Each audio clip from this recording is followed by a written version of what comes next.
This edition of the Ridley Report is brought to you by the Next 1000 Pledge at pledgebank.com/next1000. Dave Ridley here, reporting in from Concord, New Hampshire at the State House. Actually, I'm on State House property, but this person, Casey Crane, Nashua representative, I believe, is actually in front of the Legislative Office building, heading this way to try and find out what's going on with a bill she wanted to hear about, or a bill she wanted to weigh in on. And I have my all my presents with me because I'm the oldest legislator to have a baby. Oh, well, congratulations. 42, and I have a little baby at home. So what you're working on right now, you're trying to catch up on this bill that would be a local control bill that would...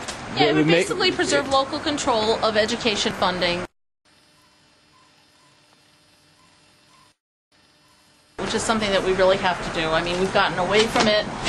We seem to think that it's only the state that matters in terms of determining how much money is going to cost, and we really need to consider the localities more. So this would preserve local say and more local control over education, which is a system sort of like how we had Augenblick at one point. We need to go back to that. Looking more at the localities and letting them have more control. One of the things that concerns me is that with us mandating adequacy, we're doing things like including kindergarten. Well, some communities, like say Milford, they voted 5 times they didn't want kindergarten. You know, maybe they want to keep their kids at home. Maybe they want private kindergarten.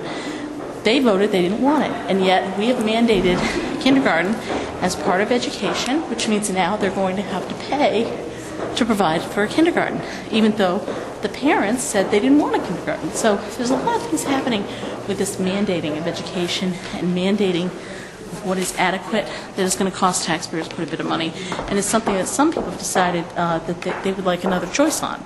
So fortunately, we need to get back to local control. So I'm going to see what's going on. You said there was some kind of a problem with maybe it being changed or something? Yeah, you know, it's strange because the calendar, the House calendar, or rather the Senate calendar, has it written down that all these bills were going to come up at 2 o'clock.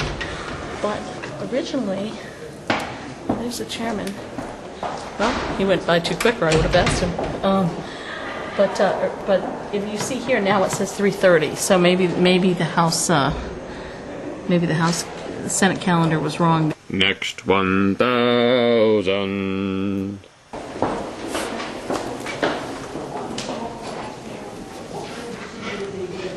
Now I'm standing here with New Hampshire Senator Joe Kinney from the Lakes region, and you're a big proponent also of local control, this local control bill?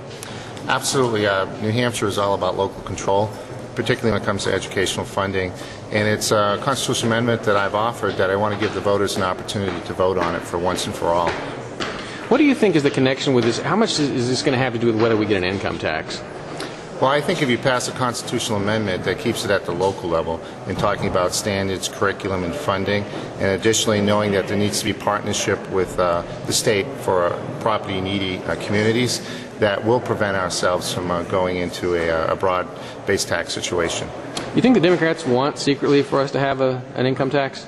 I think the Democrats' platform is all about spending, and so I would say yes.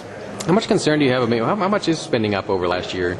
The spending is up dramatically in the sense that we have a revenue shortfall, and we have a 17.5% increase in the state budget, which is historically, it's just not within, what we can manage here in the state of New Hampshire. All right. Well, good luck with this bill. I'll probably get some. Now I'm standing here with Senator Paul Ingebrigtsen from... I'm from Haverhill, Grafton County 5, Grafton District 5. Okay. Now, he's one of the highly rated, or the New Hampshire Liberty Alliance rates him very highly, and you have another take also on this particular bill. Well, another aspect of it is really, to me, quite critical. So much of this is about money, of course, and people are forgetting, especially in this policy committee, it's surprising that people are forgetting about the quality of education. Is this going to improve the quality of education? What else could be of primary interest? Of course, kids need to get education, but our centrally controlled states, is the quality better in centrally controlled states, or is it better in locally controlled states? That was my question. So I went and looked up the information from the NEEP scores, which are federal testing, both in math and reading, and I found the bottom 10 states are all centrally controlled. 7 of the top 10 states are locally controlled, and the average difference is 10 plus points in both of those categories. The average school that's centrally controlled is 10 points below the average school that's locally controlled. Anyway, so behind these doors in a few minutes, Legislators will gather to consider the latest attempt to write local school control into the New Hampshire Constitution. These kinds of bills, the ones that actually go to try to become a constitutional amendment, very difficult to pass in New Hampshire, so its chances would probably not be very good, but at least they're trying. This is Dave Ridley signing off. From the State House at Concord, New Hampshire, for RidleyReport.com. Why is it that hundreds of liberty lovers have moved and continue to move to New Hampshire? In part, it's because of the Free State Project's First 1,000 pledge.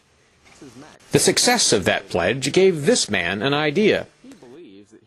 Max Abramson of New Hampshire is starting what he calls The Next 1,000 Pledge, designed to get another 1,000 Free Staters into New Hampshire by 2011. To find out more, visit pledgebank.com/next1000.